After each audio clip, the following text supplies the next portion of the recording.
puedo empezar, ¿no? ¿Ya? Venga, va. Hola, buenas tardes a todos.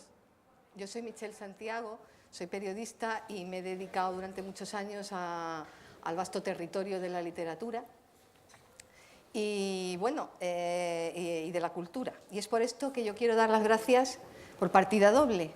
Las gracias al equipo de extensión universitaria que sigue manteniendo abierta esta vía para todos los galitanos, los de nacencia, los afectivos y todos los que queramos, para estar en contacto directo con lo más valioso de la literatura contemporánea. Y también, y doblemente y sinceramente, las gracias por tener la oportunidad de poder acercarme junto a vosotros a conocer un poco más a Santiago Roncariolo, que, bueno,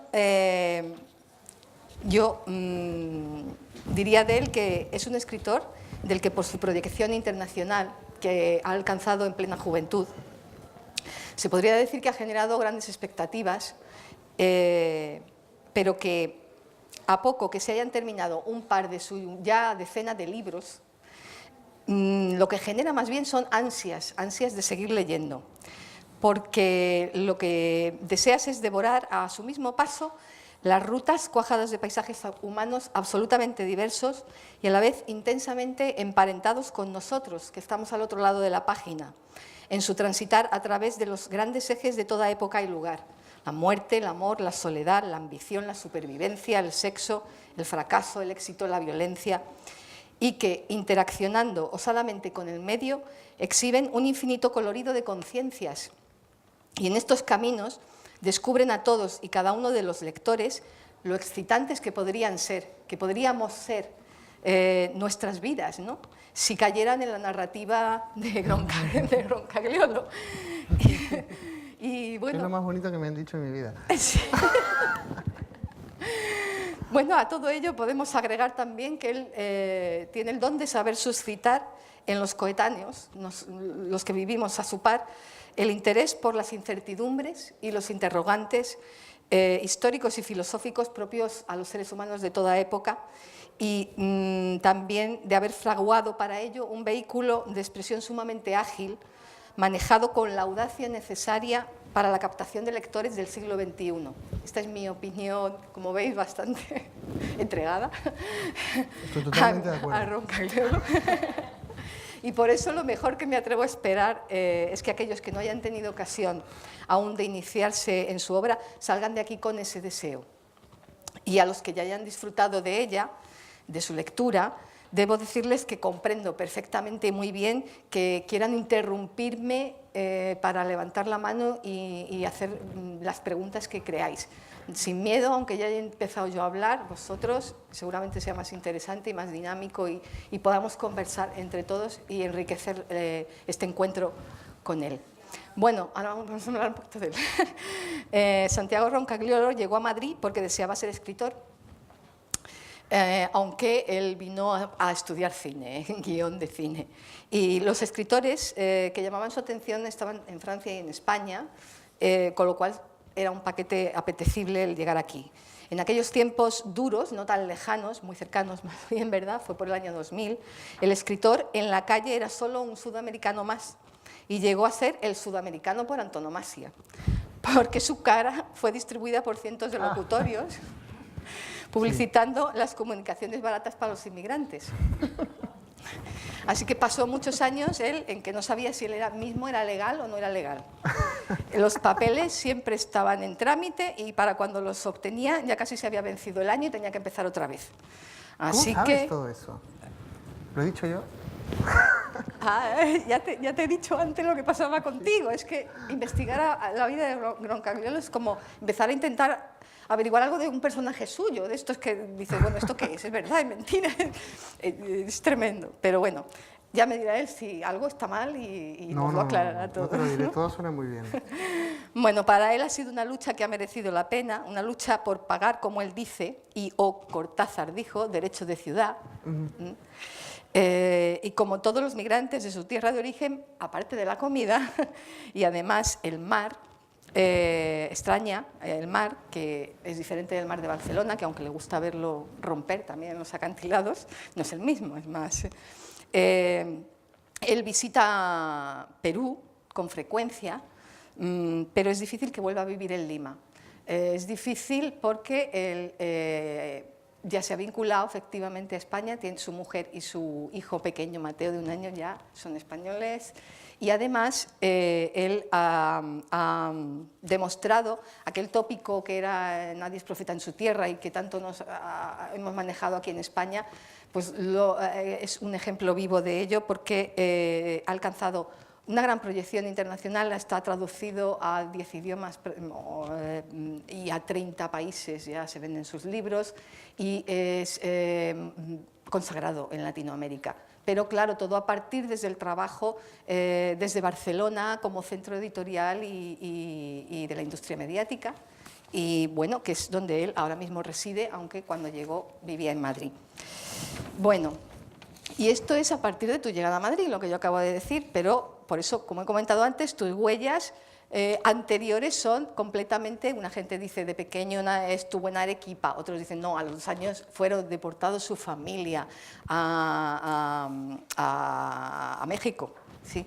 Luego regresó a Perú, estudió en el Colegio de la Inmaculada y en esa misma ciudad empezó su carrera escribiendo libros para niños, que yo no sé qué edad tenías entonces, pero te lo voy a preguntar, porque a día de hoy tú has hablado de terquedad más que de talento para lograr llegar a publicar, para acceder al mercado, ¿verdad?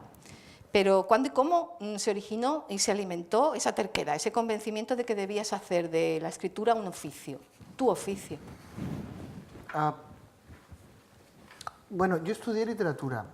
Primero, buenas tardes. Gracias por estar aquí y gracias a ti por esta linda presentación y a la universidad y a Presencias Literarias por invitarme a Cádiz, que tiene un mar, por cierto, bastante más bonito que el de Lima. Yo estudié literatura y en esos años la gente que crees que conmigo estudiaba a principios de los 90 tenía estos grandes modelos del boom latinoamericano, que eran muy brillantes, como Gabriel García Márquez, como Mario Vargas Llosa, como Cortázar, a los que todos habíamos crecido leyendo y a los que todos admirábamos. Pero era muy difícil ser escritor con esos modelos. Yo aprecio mucho a todos esos escritores, pero creo que le arruinaron la carrera a muchos amigos míos, porque gente que yo conocía que escribía muy bien nunca se animaba, nunca se atrevía a escribir, porque tenía a esta gente, a estos escritores como referentes y siempre pensaba, yo nunca podré escribir tan bien como ellos, así que nunca podré escribir literatura. Y yo pensé lo mismo, pero siempre leí mucho, siempre me gustó mucho la narrativa y el cine y el arte de contar historias. Y empecé a escribir como a escondidas, ¿no? Con mucho miedo de la gente que estudiaba literatura conmigo, porque muy poca gente escribía, pero todos eran críticos feroces y podían destrozar toda la literatura en la mesa de un café. Y era muy difícil darle un cuento a uno de estos, ahora pienso, pretenciosos críticos de 17 años. Es que tampoco sabíamos nada de nada. Teníamos 17 años y éramos atroces contra todo. Y yo empecé a escribir muy a escondidas y luego cuando descubrí que yo lo que quería era escribir y no me planteaba que esto pudiese ser un trabajo, empecé a escribir todos los oficios que los demás autores despreciaban. Escribí telenovelas, escribí horóscopos, escribí periodismo de investigación, escribí discursos políticos, algo que luego resultó ser un gran entrenamiento para escribir ficción. Y escribí muchos y descubrí el oficio de escribir. Cuando pues, acabé trabajando como empleado público, donde escribí, en una institución de derechos humanos donde escribía discursos, entre otras cosas. Y era el último año de Fujimori, que justo es el presidente que acaban de condenar a 25 años en el Poder Judicial peruano. Y era un momento horrible para estar en el país, un momento horrible para trabajar en el Estado. Ya me habían rechazado todas las editoriales, que eran 3. me dejó una chica. Era un buen momento para estar en cualquier otro sitio. Y entonces vine a España en realidad a estudiar cine. Pensé que estudiar guión de cine era una manera de estudiar un oficio, de contar historias, que eventualmente podía ser una salida de trabajo. Me encantaba el cine español y me sigue gustando más que los españoles, yo creo, el cine español. Y tenía una edad en la que a los 25 años tú ya tienes una idea de cómo va a ser tu vida. Ya sabes más o menos en qué medio te vas a mover, en qué ciudad te vas a mover y cuáles son los ambientes laborales que vas a tener. Y a la vez no tienes todavía responsabilidades, no tienes obligaciones, no tienes hijos, no tienes hipotecas. Entonces pensé, si hay algún momento en mi vida en que puedo viajar y tratar de ser un escritor, es ahora. Y funcionó, inexplicablemente. Sí. Vamos a ver por qué, a ver si lo consigo. Bueno, yo he comentado antes que ya llevas una decena de obras, más o menos. Tengo aquí la pequeña lista. Son tantas, ¿no? Pues son tantas, sí. Sí. Porque son tantas. Pero no son tantas novelas. Bueno, claro. Novelas son Pero tres. son obras Sí. literarias, Claro. eso sí, de cualquier caso. Tienes, aparte de las novelas, de las que intentaremos hablar un poquito más en profundidad, tiene teatro, guiones de cine, como él bien ha dicho, luego tiene un libro donde ha recogido las entradas que ha hecho en su blog, que ya se cerró, pero bueno, está recogido en este libro, Jet Lag. Tiene un ensayo sobre el arte nazi y literatura infantil, algún libro de ellos en concreto, aparte de los premiados en Perú al principio y al comienzo, que eso te daría un poquillo de aire para tirar. Aquí en España es el premio Matías y los Imposibles, el premio no fue en España, este fue un premio internacional, el White Raven, sí, en 2007, y en España se le dio el premio Nuevo Talento en la cadena de librerías FNAC, o sea que el tirón, la verdad que ha ido apuntalando, ¿verdad?, poco a poco. Muchos lectores de tu obra se muestran sorprendidos por la gran variedad de temas tratados, el uso flexible y adaptado a las necesidades del relato de todo tipo de géneros y estilos, de las obras de que hemos hablado, ¿verdad? Cómo hemos manejado los géneros. Y aparte de tu movilidad física, de país a país, de ámbito laboral, tú aduces una razón creativa. Dices, disfruto explorando nuevos temas y nuevos géneros en cada ocasión. Y los géneros que escojo también responden a cada tema. ¿Crees que la identidad rabiosamente híbrida será la caracterización más específica de los buenos creadores de la era que se abrió con la globalización? Bueno, creo que por lo menos es más difícil definir las esencias de lo que era antes. Es decir, yo crecí en México, luego viví en Perú, luego ahora vivo en España. Y también he crecido leyendo cosas de muchos sitios. Para mí me encanta la literatura japonesa, o una parte de la francesa, o la literatura anglosajona. Y entonces uno vive sometido o en contacto con muchos estímulos diferentes.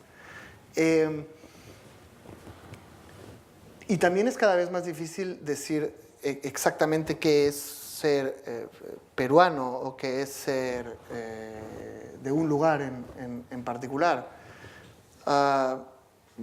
Sin ir mucho más lejos, yo creo que hace 50 años, si tú eras español, seguramente eras blanco, hablabas español, eras católico y vivías en la península ibérica. Pero yo tengo una amiga que es española, es negra, habla catalán y vive en Bélgica.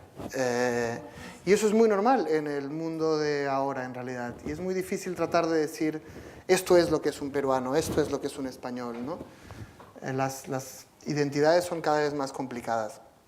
Y la información a la que tenemos acceso es cada vez más variada y más compleja también.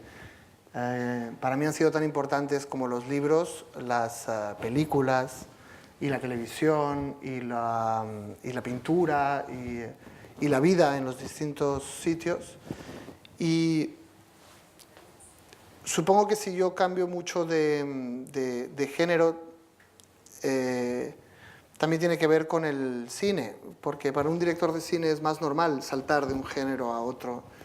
Y hay directores como Stanley Kubrick o Danny Boyle hacen una película que es un thriller y luego una comedia y luego otra cosa. Y en literatura es más raro, pero a mí que me gusta mucho el cine, me gusta eso precisamente, que cada libro sea una exploración de un universo distinto, de un tema distinto, de varios géneros distintos y de países distintos, ¿no? Me he dado cuenta de casualidad que no repito, nunca me lo había planteado, pero no repito escenarios en mis libros, que parte de lo que me estimula es precisamente que cada país te enseña cosas distintas, te muestra cosas distintas y puedes usar cosas de ese país para contar historias, pero te exige géneros distintos también. Y pienso que no solo géneros distintos, porque para hacer circular acciones y sentimientos, análisis, reflexiones desde los macrocontextos políticos que se plantean en tus obras y económicos, y llegas desde ahí hasta la más insignificante emoción, ¿no?, del individuo particular, y construyendo con las preocupaciones de las que hablábamos antes, el amor, el fracaso, la soledad y tal, los ejes transversales de tus narraciones, parece que hicieran falta tener condiciones no solo de narrador de mundos, sino de periodista, antropólogo, psicólogo, historiador. Parecen condiciones necesarias para ser capaces de articular todo eso. Bueno, cuando eres desempleado haces un poco de todo eso, ¿eh? Parte de mi interés por todos los géneros ha sido que siempre, ahora ya puedo escoger mis proyectos creativos y está muy bien, pero también aprendí mucho cuando venía alguien y me decía, bueno, necesitamos a alguien que escriba una telenovela. ¿Puedes escribir una telenovela? Sí. Ya verás, si no puedes te echarán, pero tienes que intentarlo porque tienes que conseguir el trabajo o una traducción o lo que toque. Pero en cuanto a los temas históricos y políticos, mucha gente me dice eso y a mí me ha sorprendido porque no lo tenía previsto. Creo que es inevitable que a mí me interesan mucho cómo la gran política, la gran historia afecta a las vidas de las pequeñas personas. Y muchos de mis personajes en los últimos libros son pequeñas historias de personas normales, pero afectadas por el gran contexto mundial que viven. Yo pensé que todo el mundo veía el mundo así. Yo creo que posiblemente yo lo veo así. O sea, yo me fijo mucho en eso por la propia historia de mi familia. Cuando en los años 70 mi familia, yo crecí en México porque mi familia estaba exiliada. En los años 80 volvimos a Perú y había un movimiento terrorista muy fuerte y una represión del Estado muy fuerte y prácticamente una pequeña guerra en el país. En los años 90 se formó una dictadura. En los años 2000, en los últimos 10 años, en la última década vine aquí y viví como un inmigrante, es decir, como una persona que no es legal o que necesita hacer muchas cosas para poder vivir y ser legal y tener un trabajo. Y entonces, lo quiera o no, siempre ha habido grandes cosas históricas y políticas que afectan mi vida personal de modo directo, que deciden cosas como si tú puedes conseguir un trabajo o no, o puedes enamorarte de alguien o no, o puedes viajar o no. Entonces siempre he tenido que estar muy atento a todas estas cosas. Para mí las cosas políticas, las cosas históricas, no son cosas abstractas que están en los libros, son cosas que me afectan. Y en realidad creo que a todos nos afectan, no solemos verlas, no solemos creer que nos afectan tanto, pero están ahí y si no paran de fastidiarte no tienes más remedio que mirarlas y que decir... y que situarte frente a ellas y por lo tanto mis personajes se sitúan frente a ellas también. De hecho, tú has dicho, los temas políticos forman parte de nuestro dolor, de nuestro amor, de nuestra violencia, ¿verdad? O sea, es que era mi siguiente pregunta, la he contestado ya. Pues, lo has contestado totalmente. Yo quisiera ahora, porque A ver, leyendo a Roncagliolo pasa una cuestión. Tú puedes coger un libro y puede gustarte más, menos, lo que quieras, pero no te llegas a hacer con el autor y no te das cuenta y no lo sabes hasta que no has leído su obra. Esto podría ser que ocurriera con todos los buenos escritores, pero en el caso suyo yo creo que particularmente ocurre más. Entonces, a mí me gustaría que pudiéramos hacer un pequeño barridito sobre algunas de las obras. Vale.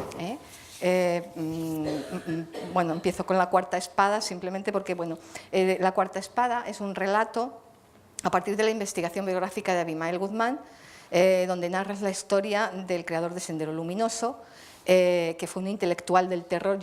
Lo que voy a decir lo ha dicho él, o sea, es para que él diga más cosas luego. Intelectual del terror que se convencía y convencía a sus seguidores de ser el producto de leyes históricas que se manifiestan a través de la violencia. Se desvela en esta obra quiénes son las personas que forman parte de una cúpula terrorista, cómo son entrenadas, qué es lo que sienten y cómo son sus relaciones personales. A propósito de esta obra, has dicho también que el terrorismo es un modo de eludir la responsabilidad por las muertes y trasladarlas a la necesidad histórica del colectivo. Y que todo terrorista de cualquier sitio necesita un sistema ideológico que le permita enfrentar la culpa y liberarse de ella. Es la causa trascendental de todos los grupos terroristas que construyen para poder matar masivamente, al perder el individuo valor, ¿verdad? Sin embargo, tras finalizar la obra, visitaste el pabellón de Castro, una cárcel, donde senderistas de una facción de Guzmán y senderistas de Feliciano, militares, miembros del servicio de inteligencia, demás, todos allí por el mismo enfrentamiento violento, entraron en debate dando su versión de los hechos a partir de la lectura del libro suyo. ¿Crees que ese debate entre las múltiples partes de los conflictos sociales podría ser o debería ser el comienzo para lograr la disolución de las desigualdades sociales? No sé si tanto. Ojalá. En realidad yo pensé hacer una historia real porque era una gran historia de este hombre, de Abimael Guzmán. Yo pensaba en un libro como A Sangre Fría de Truman Capote o varios de los libros de no ficción. En inglés tienen mucha más tradición que en lengua española. Contar una historia que es real, pero contarla como una novela, simplemente por contar una historia, no por dar una gran tesis o un juicio. Tengo graves problemas con esto. ¿Se me escucha? ¿Sí? Y la historia de este hombre era muy interesante porque es un tipo que sin armas, sin dinero, sin apoyo de otros gobiernos, monta una guerra y pone en crisis a un Estado durante 12 años. Y la historia de la gente que lo rodeaba, ¿no? La historia de la vida íntima de una cúpula terrorista. Cómo te enamoras, cómo te haces amigo, cómo es tu vida cuando estás dedicado a matar y crees que matar es el trabajo que debes hacer. Yo creo que la historia era fascinante y tenía muchos elementos de las grandes novelas. Guzmán es un hombre que pone en crisis a un Estado, que monta una guerra que puede acabar con un Estado, pero que luego es destruido por ese mismo Estado, como en este hombre. Además, la foto es muy significativa, es muy potente la imagen de él ahí detrás de las rejas. Y tiene una gran historia que contar en el mismo sentido que una novela, solo que es todo real, ¿no? Luego los efectos... yo fui a la cárcel a presentar, fui a varias cárceles a presentarlo porque mis fuentes estaban en las cárceles. No tenía una idea de una gran necesidad histórica, o sea, trato de no plantearme grandes misiones, sino las pequeñas misiones que puedo hacer, que generalmente son contar historias. Y en este caso las historias me las habían contado los terroristas y los militares, muchos de los cuales estaban presos. Así que es difícil explicar esto, pero cuando tú vas a una cárcel y le pides a la gente para que ellos me cuenten sus historias, yo tenía que garantizarles que iba a ser totalmente neutral, que iba a contar la historia tal y como ellos me las contasen, de ambos lados. Y era una especie de obligación, no estaba escrita y nadie me lo pedía, pero Tú no puedes ir a la cárcel, pedirle su historia a la gente y luego no volver a presentar un libro. Si odian el libro, tienes que ir a la cárcel, presentarlo y aguantar el chaparrón. Están presos, tampoco te pueden hacer nada. O sea, pero tienes que llevarles, tienes que dar la cara con tu historia. Afortunadamente les gustó, en realidad los terroristas y los militares me quieren mucho. Les pareció que la historia respetaba sus historias, sus versiones. Era gracioso porque ninguno de los dos entendía por qué también respetaba al otro. Porque esos sí que son unos asesinos, decían. Y en realidad los dos, en términos de muertes, se parecen mucho. Pero de hecho les gustó más a ellos que a los críticos peruanos ese libro. O sea que yo lo prefiero así. Si vas a pelearte con alguien, es mejor que los que saben usar armas se lleven bien contigo, dispuestos a escoger. Pero fue para mí era una gran investigación en un sentido más profundo sobre qué es el bien, qué es el mal, qué es lo que creemos que está bien, qué es lo que... cómo la gente que mata a miles de personas lo hace pensando que es buena, y cómo la gente que es buena y que nunca ha matado a nadie, sin saberlo, apoya a asesinos. Y creo que esa no es una historia que solamente ocurre en el Perú. España también tiene una relación con su pasado similar a la del Perú. Todos los países que hemos vivido guerras estamos separados, ¿no? Somos de un lado o somos del otro.